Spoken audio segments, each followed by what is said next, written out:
Hello, I'm here to talk to you guys about youth gang violence and the impact that it has.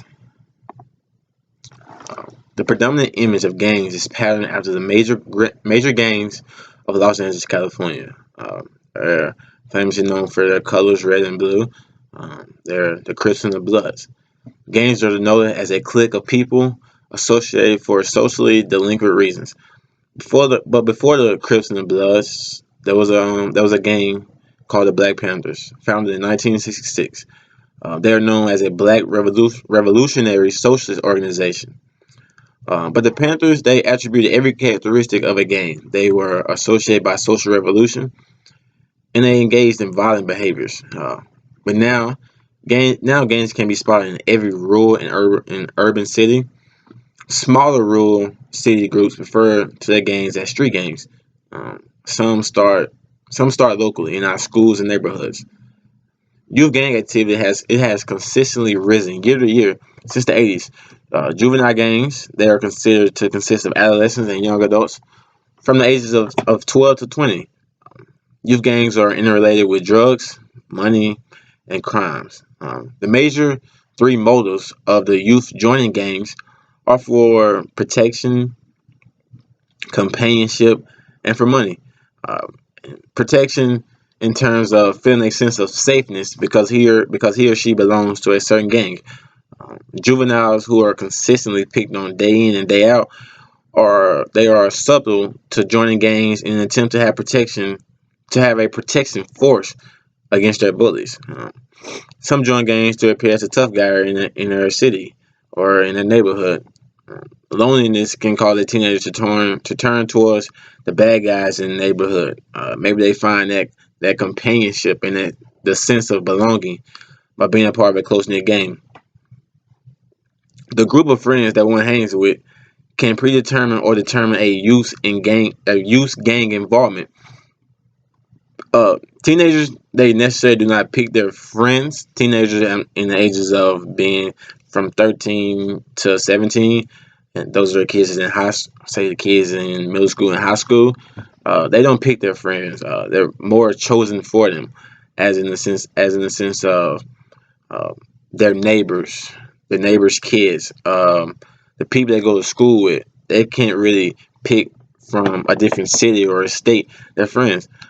And with that being said, this results in the youth seeking friendship. This can result in the youth seeking friendship from gang members if those gang members are infiltrated in their neighborhood or in their school.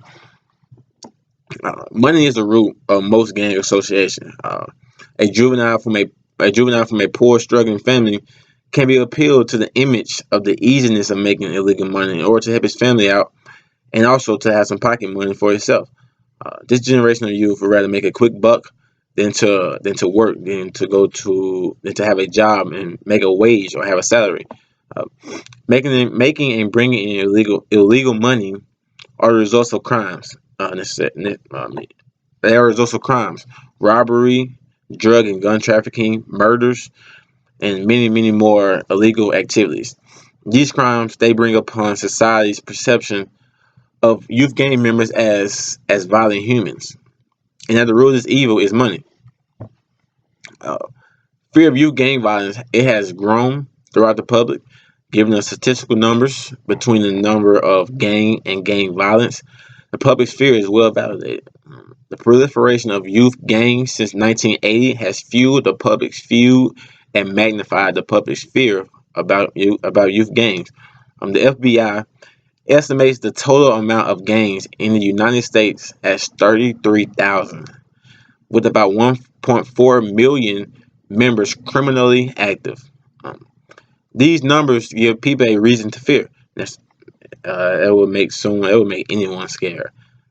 Journalist Wet Moser writes about youth gang violence in Chicago. He says juveniles are now frequently holding leadership positions in gangs. Juveniles, they choose to carry guns because they feel unsafe in their neighborhoods.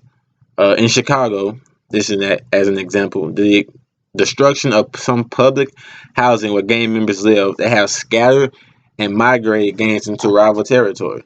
This has caused gang conflicts An increase in conflict means an increase in violence, giving the impression that they need to carry a weapon to protect themselves. People fear this concept of teenagers carrying weapons. More and more altercations and fights are leading to shootouts and the deaths of our generation's next lawyer, doctor, or sports star. The victim of these violent crimes, sometimes they're not gang members, sometimes they're innocent kids or innocent members of a family. The Chicago Magazine gives a statistic: since 2008, a total of 247 young people between the ages of 18 and 20, ages of college students, have been murdered in Chicago. Nearly as many as 286 under the age of 18 high school students, middle school students, and so on and so forth have been. These 286 under the age of 18 have been killed during that span. Nearly 700 children were hit by gunfire last year. And here, don't be alarmed, but this is a airsoft BB gun. But now let's pretend this is a real gun. This tool is powerful. It has the ability, given in the wrong hands, to end someone's life. And now the bullet that you put in that gun to shoot, it doesn't have anyone's name on it. And there's a very famous quote: "Stray bullet doesn't have a name on it," and that's so true. Um, Politician Matt Gonzalez states that because these kids do not have the opportunities and resources available as other children or other kids, they resort to gang activities and crimes. Some human minds function on the thought that if they do not have something, they have to go out and take it. The working hard perception, it has really gone away. It has deteriorated because of the ability to make a quick dollar from gang violence. Youth gang activity and crimes, they are definitely corrupting this world. Many young souls are dying and being sent to prison as a result of this. Some kids are born in and grow up in gangs. Furthermore, increasing their chances of being a part of gangs. But others, they gravitate towards gangs because of peer pressure, needing this for companionship, protection, and even financial gains. And most importantly, financial gains. And these days, young people, they have resilient brains, and they've shown how they can acquire new ways of behaving and thinking, and definitely thinking.